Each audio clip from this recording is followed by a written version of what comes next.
I don't know if you can hear me. I have no idea about volume through this thing. Can you hear me? In the past, I was asked to do a temple talk about stewardship, and in the past, I've done a number. And we talked about various things like living simply, and I told you about all my junk and those kinds of things, and about trying to encourage everybody to increase their pledge to Advent by at least a small amount. Anyway, today I decided to do what I'm really concerned with now, and so this is a personal rant.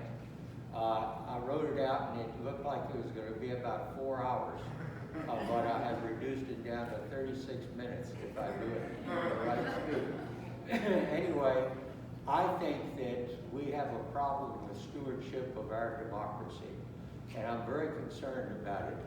I thought over the weekend, I've been thinking about this for years with more and more concern. Over the weekend, I was reminded of George Bush standing on top of the rubble on 9/11 with his arm around the firemen saying, "They're all going to hear from us soon." You remember that? Everybody was behind him. And it was a very hotly contested election. About half of us did not vote for him, and yet he was the support among the country was almost universal. I wonder if the same thing happened today, if we would have the same effect.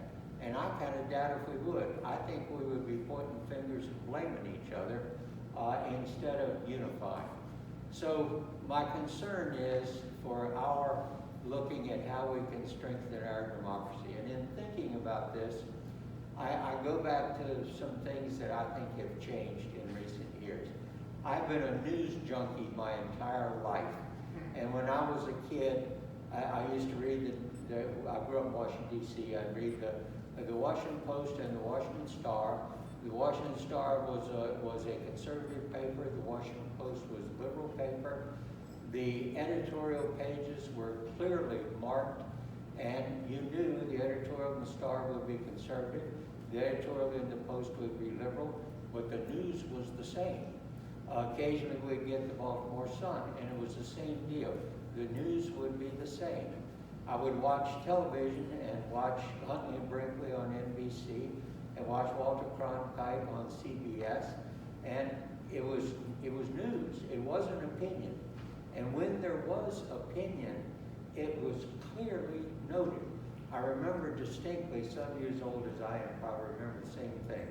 I remember distinctly when Walter Cronkite one night said, "I want to talk to you. I want to talk to you from my heart. This is not from the news. This is me speaking." And he said, "We are losing the war in Vietnam. We have lost it, and we need to get out." That's my personal opinion. And it was so described as opinion. Over time, we've had changes.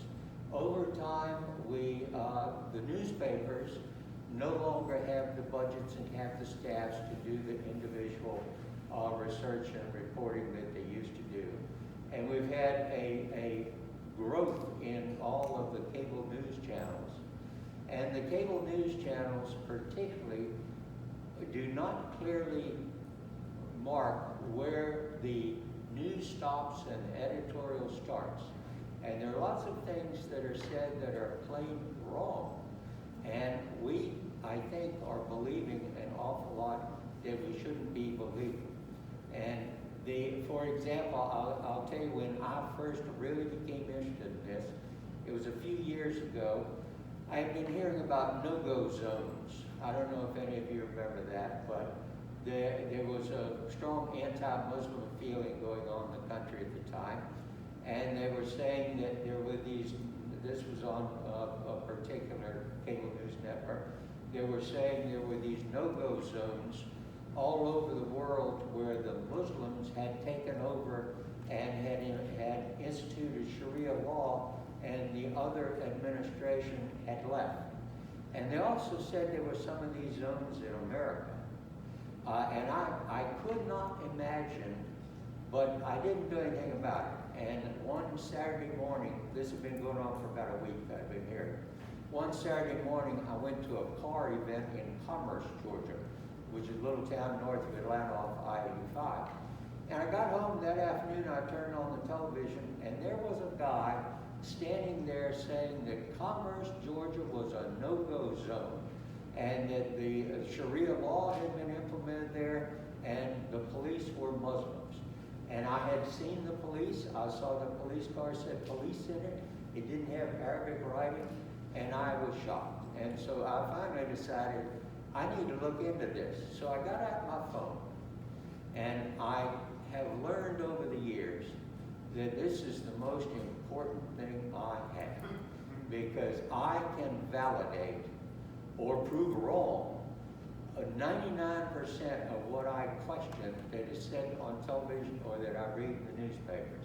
It is invaluable, and I looked up no-go zones, and it wasn't 5 minutes before I found out that that was just a figment of imagination.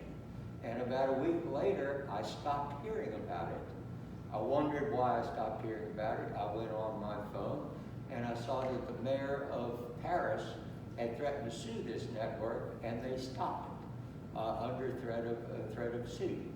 That was the real eye-opener for me.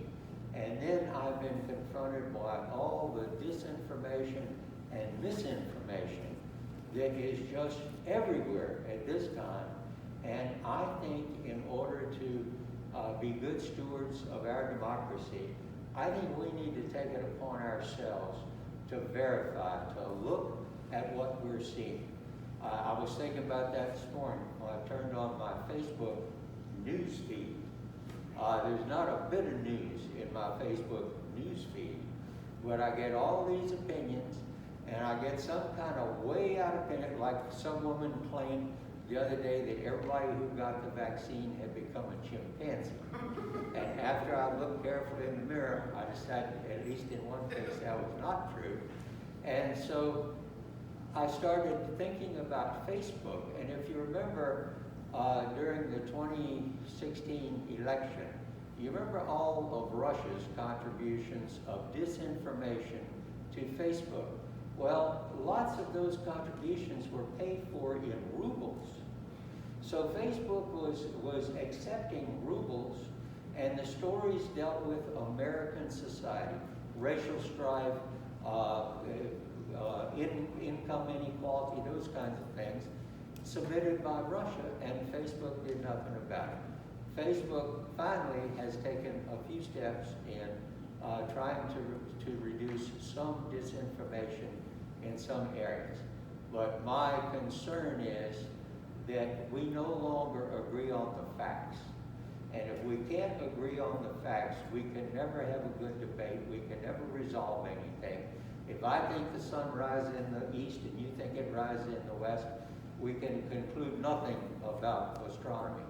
And so I think we should all be trying to verify the facts. So then if we start from the facts, the same facts, and there is only one set of facts, if we start from the facts, then I think we can go much further toward resolving our problems. That is my rant. It should have been 8 hours, but I cut it down. Thank you.